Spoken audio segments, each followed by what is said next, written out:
지금은 삼중으로 불안한 시대인 것 같습니다. 전 세계가 그렇겠지만 특별히 우리나라와 주변 강대국들 그 자신들이 불안하지요.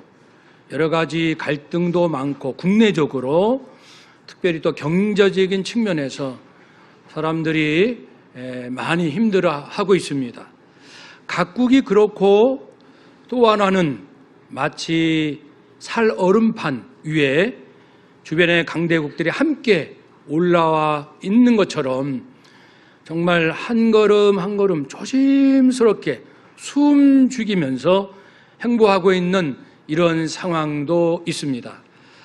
또 한 가지, 이렇게 함께 서로를 경계하며 말 한마디에 신경 쓰며 이런 관계도 힘들지만 또 전 세계에 이 기후 위기로 인해서 폭우, 폭염뿐 아니고 곳곳에 정말 많은 어려움들이 닥치니까 모두가 정말 어떻게 해야 될지 모르는 가운데 있습니다. 언제 어디서 어떤 사건으로 예기치 못할 큰 시련이 올지 모두가 긴장 가운데 초불안의 시대에 살고 있는 것이 분명합니다. 생존하기 위해서 계속해서 성장해야 하는 이러한 과제도 풀어야 하고요. 어쩌면 세상이 정말 살기 힘들다, 나 세상 신경 쓰지 않고 나 큰 욕심 부리지 않고 내 마음 잘 지키고 평안한 가운데 살 거야, 이것이 참 지혜로운 삶일지도 모르겠습니다. 그렇지만 우리는 더 바람직한 태도를 가져야 하겠습니다. 힘들고 어려울수록 더 깊은 기도를 하고 우리의 생각이 거룩해야 하겠지요. 거룩한 생각이라는 것은 어떻게 사는 것이 하나님의 시대를 초월한 보편적인 진리에 부합할 것인가, 내가 어떻게 사는 것이 특별히 이 시대 100년 전과 다르고 50년과 다른 이 시대의 하나님의 특별한 섭리에 부합하여 살 것인가, 또한 나 개인 우리 가정을 향하신 하나님의 특별한 그 인도하심에 부합하여 순종하며 살 것인가, 이것을 깨닫는 것이 거룩한 생각입니다. 한번 따라 합시다. 깊은 기도와 거룩한 생각. 아멘. 오늘 그래서 본문을 통해서 거룩한 생각 중에 한 가지를 우리가 깨닫고 배우고 우리가 실천하고자 합니다. 우리 본문 앞부분의 14절에서 16절까지는 사도 바울께서 로마 교회 성도들에게 여러분 다른 사람 입장을 헤아리셔야 됩니다. 그러면서 박해하는 자를 축복해 주세요. 즐거워하는 자, 우는 자와 함께 기뻐하고 함께 우는 마음을 가집시다, 이렇게 권면하면서 오늘 본문 17절에 보면 아무에게도 악으로 악을 갚지 말고 모든 사람 앞에서 선한 일을 도모하시오, 힘쓰시오. 18절 할 수 있거든 너희로서는 모든 사람과 더불어 화목하라. 그러니까 내 입장에서 할 수만 있다면 최선을 다하여 사람들과 좋은 관계를 유지하라 라는 말씀이죠. 18절이 되기 위해서는 17절이 되어야 합니다. 그래서 17절 중요합니다. 17절 두 가지 중에 한 가지, 첫 번째, 먼저 소극적으로는 악을 악으로 갚지 말라. 사람과 좋은 관계가 되려면 악을 악으로 갚아서는 안 된다. 19절의 표현으로 하면 친히 자신이 자신의 원수를 갚지 말아야 한다라는 말씀이죠. 그러니까 레위기 19장, 신명기 32장의 말씀에 근거하여 원수 갚는 것은 하나님의 권한이니까 우리가 함부로 그것을 갚으려고 해서는 안 된다. 왜 그럴까요? 그것은 우리는 편견이 많습니다. 아무리 내가 객관적이고 진실하고 합리적으로 판단한다 하는데도 나도 모르게 이해관계, 나도 모르게 지금까지 배운 것들이 몸에 배어가지고 자꾸만 삐뚤어진 선입견을 가지고 판단을 하게 되지요. 또 감정이 있습니다. 우리는 감정의 존재가 아닙니까? 처음에는 거룩한 감정을 가졌다가도 나도 모르게 또 좀 악하고 사사로운 감정에 사로잡히기가 쉽습니다. 그러니 하나님께서 죄된 본성을 가진 인간을 너무나도 잘 아시기에 우리에게 말씀하시기를 너희가 너희 원수를 보복하면 큰일 나. 절대 보복해서는 안 된다. 그것은 내 소관이다. 내 권한이다. 내가 할 것이다. 라고 말씀을 하셨지요. 두 번째 교훈은요, 보다 좀 적극적인 교훈인데요. 모든 사람 앞에서 선한 일을 하려고 힘쓰시오. 예, 가능하면 모든 사람 선한 일을 하려고. 그래서 야고보서 4장 17절 말씀에도 사람이 선을 행할 줄 알고도 행하지 아니하면 무언이라. 뭘까요? 아, 이렇게 하는 게 선이야. 이건 악이야. 분명히 알아요. 깨달아졌어요. 선을 행할 줄 알면서도 여러 가지 이유로 나태하고 핑계대고 그리고 이해관계 때문에 싫어하고 그렇게 됩니다. 그러면 그것이 죄니라. 하나님의 말씀입니다. 그러므로 성도는요, 선하게 사는 것, 이것은 아주 필수적인 거룩한 삶의 요소입니다. 아주 필수적인 거예요. 선하게 살아야 되는 거예요. 선택이 아닙니다. 필수입니다. 우리가 선하게 살아야 할 이유는 먼저 영적으로 보면 하나님도 선하시고 예수님도 선하시고 내가 선하게 살아야 하나님하고 사이가 좋아지고 친밀해지잖아요. 나는 엉뚱한 짓 하고 하나님 사랑해요. 그러면은 나야 마음이야 그렇겠지만 벽이 생겨서 하나님하고 친밀해질 수 없고 그렇다면은 내가 주님을 본받기도 어렵게 되지 않습니까? 또한 내가 선하게 사는 것은 당연한 것이지만 하나님은 우리를 격려하시기 위하여 선하게 살면 보상을 주신다고 약속을 하십니다. 마땅히 해야 되지만 격려하고 우리는 어린아이 같으니까 우리는 틈만 나면 딴짓하니까 하나님께서 우리를 달래주시고 얼어주시고 격려해주시고 칭찬해주시고 이러한 보상도 약속하십니다. 선하게 우리는 살아야 합니다.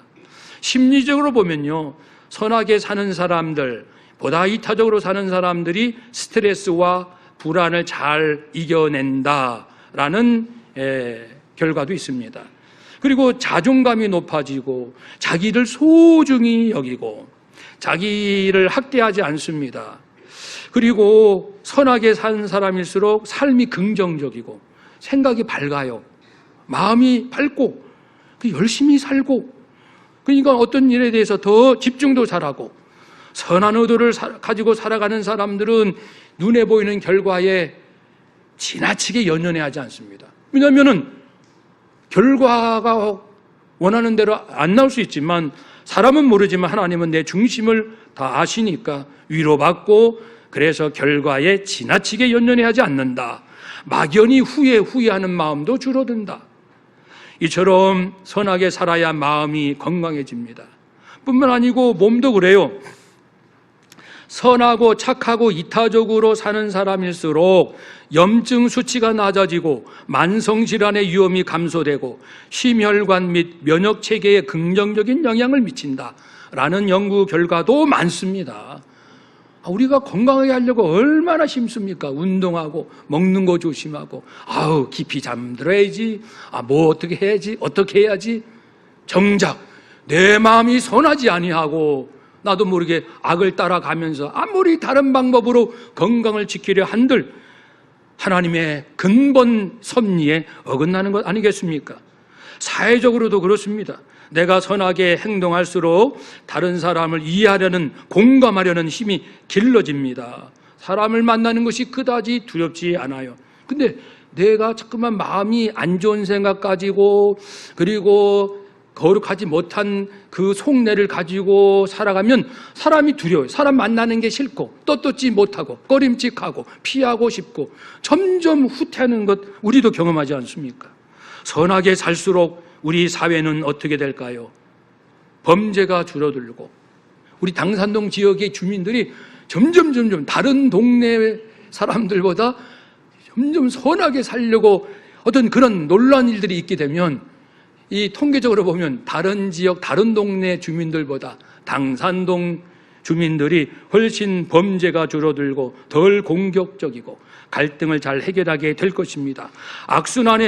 보복의 악순환의 고리가 끊어지게 될 것입니다. 불필요한 시간, 재정, 에너지를 낭비하지 않게 되니 사회가 보다 효율적이 되죠. 직장 직원들, 우리 정말 일 열심히 하라고 독촉하지 않습니까? 직원들의 마음이 선해야 돼요. 성도들의 마음이, 우리 가족들의 마음이 선해야 됩니다. 그래야 쓸데없는 낭비가 없고 더 좋은 일에, 선한 일에 힘쓸 수 있지 않겠습니까? 내가 선하게 살아야 사람들에게 좋은 도전을 줍니다. 사람은 누구나 알긴 알아요. 내가 선하게 살아야 돼. 이렇게 하면 안 돼. 이렇게 해야 돼. 그런데 이제 생각이 그렇게 할까 말까 늘 갈등이 있습니다. 여러 가지 생각이 복잡하니까. 그런데 선하게 용기 있게 살아가는 사람을 보면은 그래서 우리가 간증을 듣는 거잖아요. 그리고 성경 안에 있는 믿음의 사람들, 우리 교회 2000년 교회 역사에서 훌륭한 분들을 보고 하는 이유가, 저는 인도의 썬다싱 굉장히 존경하고 그분의 영화, 자서전, 다큐 그런 거 많이 봤거든요. 정말 아주 반복해서 정말 많이 봤어요. 그 썬다싱. 그러면 이제 반복해서 보면은 이제 제가 이제 좋은 의미로 쇠뇌가 되는 거예요. 이제 그렇게 닮아가는 겁니다. 그러니까 나도 그렇게 살아야지. 나도 그렇게 할 수 있어. 이런 마음이 되는 거죠. 그렇게 선하게 살까 말까 망설이는 사람에게 우리가 용기를 줄 수 있다는 것이지요. 그리고 더 중요한 것은 갈수록 우리 사회에 전 세계에 불안과 위기가 많은데 우리가 선한 사람이 많을수록 위기 가운데 빛을 발하게 되는 것 아니겠습니까? 그래서 이제 보세요. 우리 동아시아에 지금 아주 서로 살벌하지 않습니까? 이 분위기가. 국민들을 보세요, 국민들. 일본 백성들, 그 다음에 중국, 한국, 대만, 주변 나라 사람들의 국민들의 그 모습들이 지금 어떻게 되고 있는가? 보다 더 건강한가? 이 위기와 어려운 불안 가운데서 이게 하나의 영적 싸움입니다. 성도가 많은, 정말 하나님 앞에 인정받는 성도가 많을 거라고 믿고 싶은 우리 한국 교회인데 많은 목회자들이 있습니다. 많은 성도들이 있습니다. 한국교회 성도들은 그래도 말씀을 붙들고 그래도 부르짖는 기도, 눈물로 회개하고 금식하려는 성도가 여전히 많이 있는 놀라운 나라가 한국교회입니다. 우리 당산동 교회가 될 줄로 믿고 그렇게 우리가 하나님의 말씀 붙들고 선하게 살려고 평소에 힘쓰고 애쓰면 위기에서 딱 빛이 납니다. 아니, 우리 그러잖아요. 내가 나쁜 짓 해도 나쁜 짓 하는 사람 싫어합니다. 내가 다른 사람 불공평하게 대해도 누가 나에게 불공평하게 대하면 화가 납니다. 국가 간에도 그렇지 않겠습니까? 어느 나라가 우리 대한민국에게 불공평하고 우리를 속이고 우리 뒤통수 치고 그러면 우리 분노가 일어나지 않습니까? 그러니까 개인이나 국가는 똑같습니다. 그래서 우리가 정말 우리 자식 자녀들 잘 되려면 우리가 굳게 결심해서 그렇다. 우리의 모든 남은 삶을 부모로서, 할머니, 할아버지로서, 목사로서, 선배로서 정말 주의 말씀 의지하여 원수를 축복하라 했으니 더 적극적으로 원수가 먹을 것이 없을 때 먹을 것도 주고 마실 물이 없을 때 마실 것까지 줄 수 있는 그러한 넉넉한 마음으로 숯불을 그 원수의 머리에 쌓아놓는 그런 아주 적극적인 일까지 평소에 합시다.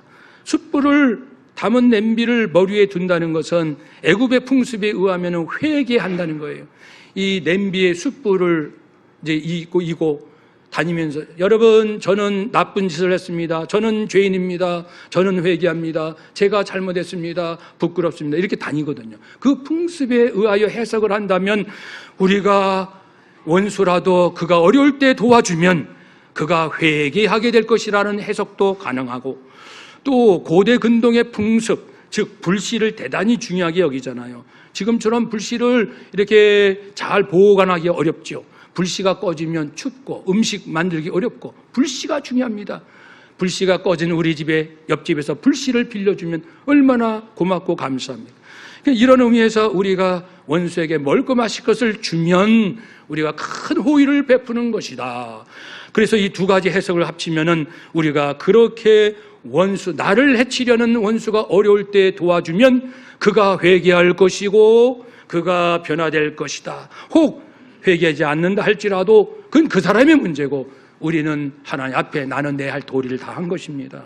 결론입니다. 따라서 합시다. 악에게 지지 말고 선으로 악을 이깁시다. 아멘.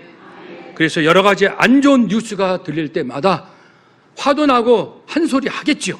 그러나 빨리 1분만이라도 하나님 제가 어떻게 해야 될까요? 이런 상황에 이 나라, 그러면 분명히 하나님께서 너부터 선하게 살아야지, 너부터 말씀을 따라야지, 너부터 성령 인도함을 따라야지 하지 않겠느냐.